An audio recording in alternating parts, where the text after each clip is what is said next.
Assalamualaikum warahmatullahi wabarakatuh. Bismillahirrahmanirrahim. Alhamdulillahi rabbil alamin. Wassalatu wassalamu ala asyrafil anbiya'i wal mursalin Sayyidina Muhammadin wa ala alihi wa sahbihi ajma'in, amma ba'du. Rabbi syrah li sadri wa yassir li amri wahlul 'uqdatam min lisani yafqahu qawli. Sahabat-sahabat sekalian, alhamdulillah kembali kita dipertemukan pada kesempatan kali ini, di mana pada pertemuan yang ketiga ini kita akan membahas yaitu mengenai tentang najis dengan kitab yang sama, yaitu kitab Fathul Qarib. Namun sebelum memulai pembahasan kali ini, kami mengajak kepada sahabat-sahabat sekalian untuk sama-sama mengirimkan surah Al-Fatihah dan mu'alif kitab ini, Fathul Qarib, dan kepada pendiri Yayasan Al-Asy'ariyah Mandar, Kiai Haji Profesor Dr. Sahabuddin, ala hadhihi niyyah. Al-Fatihah. Bismillahirrahmanirrahim. Iyyaka na'budu wa iyyaka nasta'in.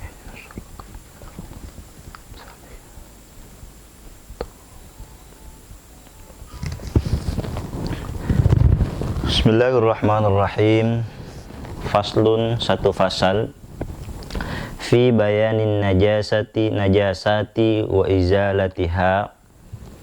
Wa hadzal faslu madhkurun fi ba'dil nusakhi qubaila kitabis sholati. Satu pasal menjelaskan tentang penjelasan beberapa benda-benda najis dan tata cara menghilangkannya.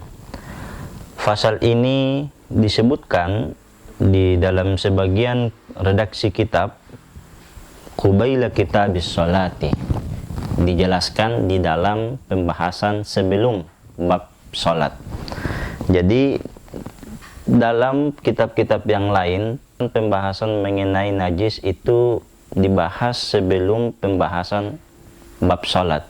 Pada kitab Fathul Qarib yang kita baca sekarang ini juga sebenarnya tentang najis ini dibahas sebelum pembahasan mengenai sholat, namun pembahasan najis ini tidak langsung membahas sholat, tetapi ada yang mengantaranya, di mana pembahasan setelah najis ini berbicara tentang haid. Berbeda dengan kitab-kitab yang lain, kitab-kitab fikih yang lain yang sering kita jumpai, di mana berdekatan setelah najis masuk pembahasan sholat. Nah, wan najasatu lughatan asyai'ul mustaqdharu. Najis secara bahasa adalah sesuatu yang menjijikkan. Wa syar'an, sementara menurut syariat, kullu ainin harumatanawuluha 'alal itlaqi. Najis secara syariat adalah semua benda yang haram dimanfaatkan secara mutlak.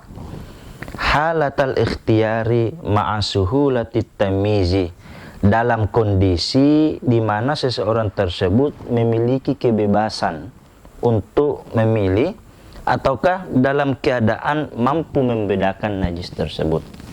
Jadi keharaman benda najis itu terjadi ketika seseorang itu berada dalam kondisi kebebasan, artinya ada pilihan lain selain benda-benda najis, maka tidak termasuk najis ketika dia berada dalam kondisi terpaksa.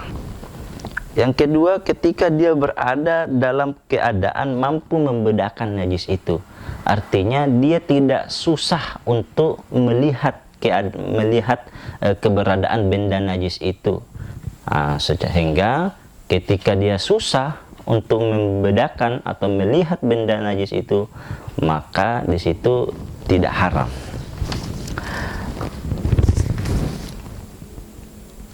La lihurmatiha wala liistiqdariha.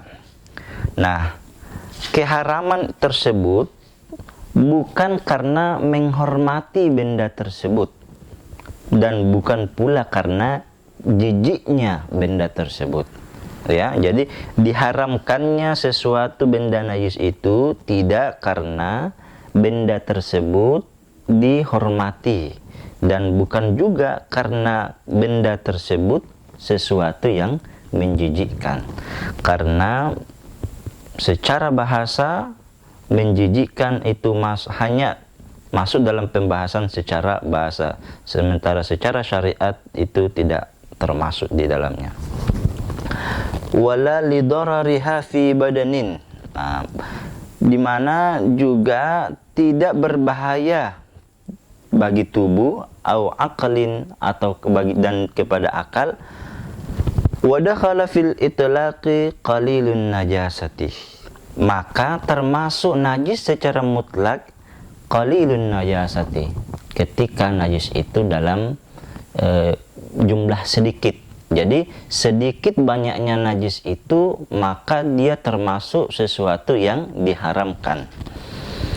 Wa kharaja bil ikhtiyari, tidak termasuk dalam pembahasan keadaan bebas memilih dalam kondisi stabil ketika seseorang tersebut dalam keadaan ad-daruratu, dalam keadaan darurat. Karena sesungguhnya darurat tubihu, ketika dia berada dalam keadaan darurat, tubihu tanawulan najasati, maka dia boleh memanfaatkan najis tersebut. Artinya ketika seseorang berada dalam kondisi terpaksa, maka tidak ada pilihan lain selain benda najis tersebut, maka itu boleh digunakan.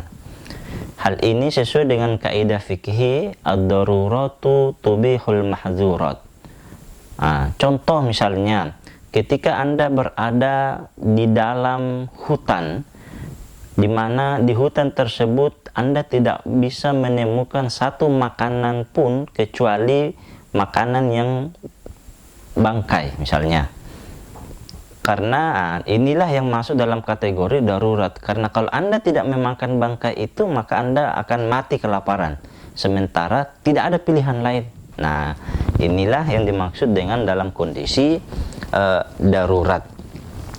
Wa bisuhulin najasi, termasuk juga tidak termasuk dalam keadaan bebas atau mudah membedakan najis, yaitu aklududil mayyiti fi jabanin aw fakihatin, memakan cacing atau belutang, yang bangkai belutang yang ada di keju atau yang berada di buah. Maksudnya di sini adalah ketika bangkai itu dalam, atau bangkai najis dalam bentuk ulat yang kecil, susah dilihatnya, yang mana keberadaan ulat yang kecil itu biasa berada di buah-buahan, maka itu tidak termasuk, artinya dimaafkan, boleh ya, dan hal-hal yang lain. Wa kharaja biqaulihi la li hurmatiha maitatul adamiyih, maka tidak termasuk bangkai yang dihormati, haram untuk dihormati, maitatul adami, yaitu bangkai manusia. Artinya bangkai manusia adalah sesuatu benda najis yang dihormati.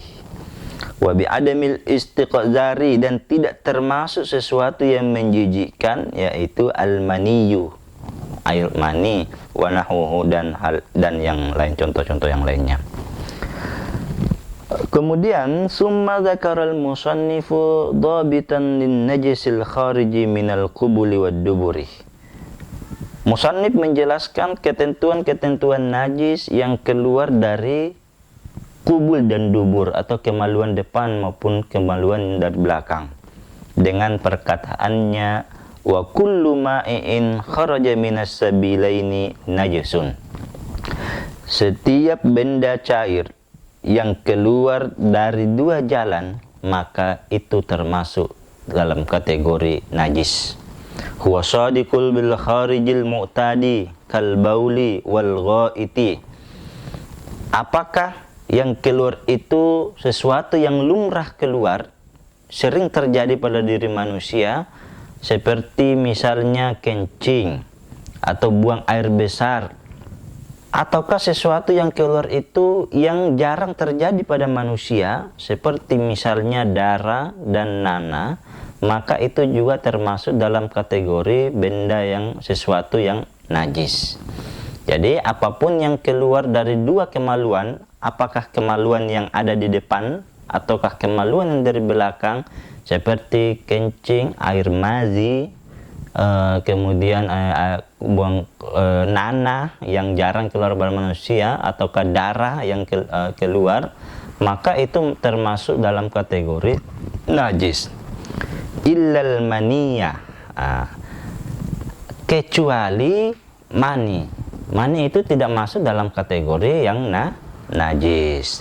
Min adami, dari mani yang keluar dari manusia, au hayawanin, ataukah mani yang keluar dari hewan, itu juga sesuatu yang tidak masuk dalam kategori najis ghairu kalbin wa khinzirin. Nah, selain anjing dan babi. Jadi mani yang keluar dari anjing dan babi itu dimasukkan dalam kategori najis. Wa ma tawallada minhuma aw min ahadihima, dan apa yang lahir dari salah satu keduanya. Itu ya. Jadi ada anak yang dilahirkan babi, ada anak yang dilahirkan anjing, dan mana anaknya itu keluar mani, maka termasuk dalam kategori najis. Ma'ahayawanin tahirin, ataukah antara keluar apa yang misalnya hayawanin tahirin, antara anjing dengan sapi, lalu kemudian dia menjantani, dan dari salah satu di antara melahirkan anak, maka anak yang dilahirkan antara hewan anjing dengan salah satu hewan yang tidak najis seperti sapi, itu masuk juga dalam kategori maninya najis. Itu ya. Wa kullu mutasallibin la tuhiduhu, dan semua wa kharaja bima'in, tidak termasuk benda cair, ad-dudu, belatung. Jadi kalau artinya dia tidak masuk dalam kategori najis. La tuhiluhu al-ma'addatu falaysa binajisin. Ad-dudu, belatung, wa kullu mutasallibin la tuhiluhu al-ma'datu, dan semua benda padat yang tidak mengalami perubahan oleh alat pencernaan, maka itu tidak termasuk dalam kategori najis. Maksudnya begini, musannif tadi di awal mengatakan bahwa benda cair yang keluar dari kedua kemaluan itu masuk dalam kategori najis kecuali mani. Nah, bagaimana dengan benda yang tidak cair? Ketika itu keluar dari kemaluan kita, maka musannif mengatakan tidak dikategorikan najis. Misalnya, Anda memakan sesuatu benda di mana benda tersebut sudah sesuatu yang bersih, lalu kemudian keluar, Anda masuk di perut, keluar, dan utuh barang itu masih tetap utuh dalam keadaan padat, maka itu masuk dalam kategori mutanajis. Artinya benda tersebut bisa suci dengan cara dibersihkan, disiram dengan air.